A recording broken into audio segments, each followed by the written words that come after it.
কৃষ্ণকান্ত বলিলেন, তোমার ভূতর বুদ্ধি সেই ছোঁড়ার মতো, কার্য কারণ সম্বন্ধ জ্ঞান একেবারেই নেই।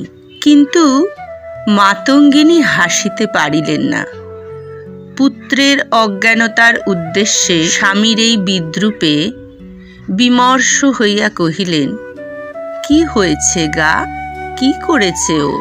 বলছে পড়ব কবিরাজি, তাতে ব্যাকরণের কি দরকার? কৃষ্ণকান্ত না হাসিয়া বলিলেন, আয়ুর্বেদ শাস্ত্র খাঁটি সংস্কৃত ভাষায় লিখিত। ব্যাকরণের পর সাহিত্য, কাব্য, অলঙ্কার, ন্যায় প্রভৃতি, তারপর শাস্ত্র।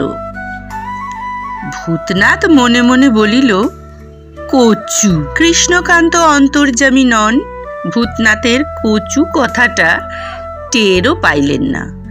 বলিতে লাগিলেন, কাজে সংস্কৃত হৃদয়ঙ্গম করতে হলে ব্যাকরণে ব্যুৎপত্তি হওয়া একান্ত আবশ্যক। দরকারি কথার কত ভাগের কত ভাগ তার কানে গেল তাহা ভূতনাথ নিজেই জানিতে পারিল না। ঘাড় গুঁজিয়া দাঁড়াইয়াছিল। কৃষ্ণকান্তের মুখের শব্দ বন্ধ হইতে না হইতেই সেদিনকার কর্তব্য শেষ হইয়াছে মনে করিয়া সে আপন কাজে গেল।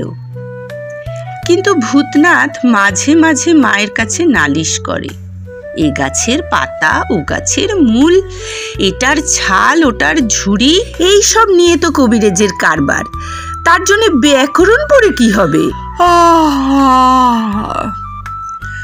বলিতে বলিতে অত্যন্ত মানসিক শ্রান্তির লক্ষণগুলি তার সর্বশরীরে প্রকাশ পায়। মাতঙ্গিনী বলিলেন, আমি তো কিছুই জানি নে রে। যাহা হোক, শাস্ত্র অধ্যয়নের উপক্রমণিকা অনাসক্ত গয়ঙ্গচ্ছ ভাবে চলিতে লাগিল এবং পবিত্র শাস্ত্র সৌধের প্রথম সোপানে দাঁড়াইয়া সে জীবনের এমন একটা দরকারি কাজ শেষ করিয়া আনিল, যাহার ফল এবং প্রতিফল দুটোই নিরেট। দুস্তর কলাপের প্রস্তর চর্বণের চাইতে তার ঢের সংক্ষিপ্ত ও সরস। উদ্দেশ্য উচ্চদরের, শুধু সনাতন শাস্ত্রীয় প্রথায় নরক নিবারক পুত্র লাভ। অর্থাৎ কিনা ভূতনাথ বিবাহ করিল। তখন তাহার বয়স 17 বৎসর কয়েক মাস মাত্র। স্ত্রী মণিমালিকা 9 বছরের। পণ সর্বসাকুল্যে 700 টাকা মাত্র। কলাপের সঙ্গে পাত্রের নিষ্ঠাহীন আলাপচারিতাতে পরের ঘরের অতগুলি টাকা আদায় হয় না। বিবাহের পূর্বে কৃষ্ণকান্ত কিঞ্চিৎ বিষয় বুদ্ধির আশ্রয় লইলেন। বৈবাহিক মহলে প্রচার করিয়া দিলেন, ভূতনাথ কলিকাতার বিখ্যাত প্রবীণ কবিরাজ শ্রী গোলক কৃষ্ণ দত্তগুপ্ত মহাশয়ের প্রিয়তম ছাত্র। ব্যাকরণ, সাহিত্য প্রভৃতি সমাপ্ত করিয়া মূল শাস্ত্র অধ্যয়ন করিতেছে। আরও বলিলেন, 2-3টি পাশ করা ছেলের মূল্য এখন মাসিক 20-22 টাকার অধিক নয়।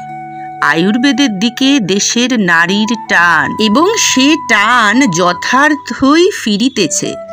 সুতরাং পসার দাঁড়াইয়া যাইতে বিলম্ব হইবে না। 2-3 বছরেই ইত্যাদি ইত্যাদি। তাই 700 টাকা পণ।